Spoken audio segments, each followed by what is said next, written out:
This December, we are reflecting on what this past year has entailed for InfluenceHER.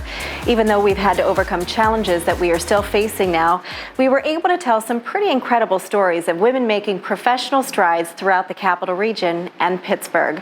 That is why we now want to take you back to all the notable moments InfluenceHER had to offer throughout 2020. Let's start it off with a familiar face, Rosalind Kardish of the United Way of the Greater Capital Region. She tells us what we can learn when it comes to taking a leap of faith. I was going back and forth. I had a good job. I was comfortable where I was. And one of my coworkers said to me, progress doesn't happen standing still. And so you need to take this leap of faith. And so I did. And now here I am a little over a year. Great piece of advice. Yeah. Come February, we interviewed even more strong women, such as Jocelyn Horner of Strong Women, Strong Girls in Pittsburgh. That led us to a very important day in March, International Women's Day. Who better to interview than the Capital Region's very own Dottie Pepper? Dottie has made a name for herself in professional golf, both on the green and behind the screen. I loved it from the very beginning. I was 7, 8 years old that summer when my grandmother got me 5 lessons from a local PGA professional. And by the time I had gotten to 12, 13 years old, I was really starting to be a pain in the neck to my parents. I really wanted to take it to that. With 4 girls. Yes, right? Yes. I want to do this. I know I can do that.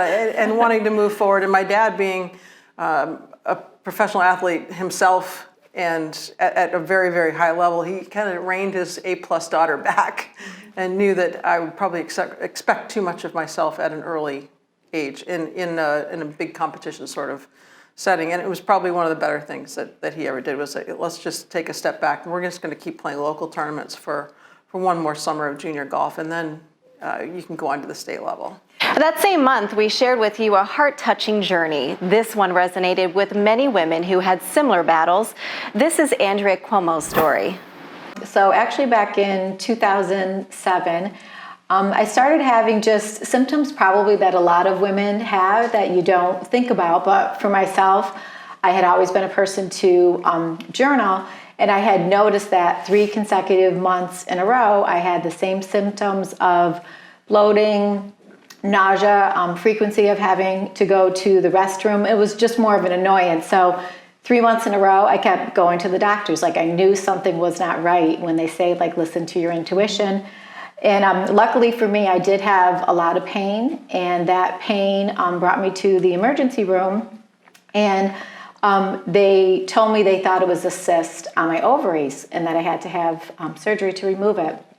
So again, when they went in to remove the cyst, they found my cancer, which was underneath the cyst. So I was diagnosed with stage 2 ovarian cancer in March of 2007. And to this day, we thank Andrea for coming on InfluenceHER to share her story. At this specific moment of InfluenceHER taping in 2020, we were actually writing a new story for the history books. You know what I'm about to say, the COVID-19 pandemic that hit New York State, closing many businesses. But this did not mean we had to stop sharing stories of successful women around us. We turned virtual. We interviewed women making footprints in the nonprofit world, such as Elizabeth Hunter of the American Cancer Society, and in the world of higher education, such as Dr. Gail Wilson of IUP.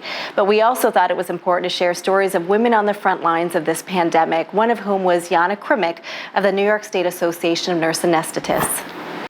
Well, thank you so much for asking me that question. It has been definitely very challenging times. But as far as our profession goes, I think besides being extremely challenging times, it has been really a fascinating time. I think that this unprecedented event really defined nurse anesthesia practice. And I am right there on the front lines firsthand seeing the amount of unity and compassion and dedication that all healthcare providers, nurses, nurse practitioners, advanced practice nurses, PAs, we all in this together fighting this pandemic. We didn't stop there. We heard even more stories of women in businesses such as Catherine Hover of Palette, the cafe and co-working space taking over the Capital Region. She spoke with us about what it's like being a small business owner during these challenging times. From there, we spoke with University of Pittsburgh Athletic Director Heather Like, United States Air Force veteran Tiffany Orner, Beverly's Birthdays founder Megs Young, Becky Daniels of Capcom Federal Credit Union, and more. The list goes on and on. Overall, we enjoyed interviewing these women and sharing their stories with all of you. Come 2021, we promise to share new and exciting stories, but in our new creative services studio, and even more importantly, with a twist up of new content. Thank you for watching and listening. Keep being you and influencing others.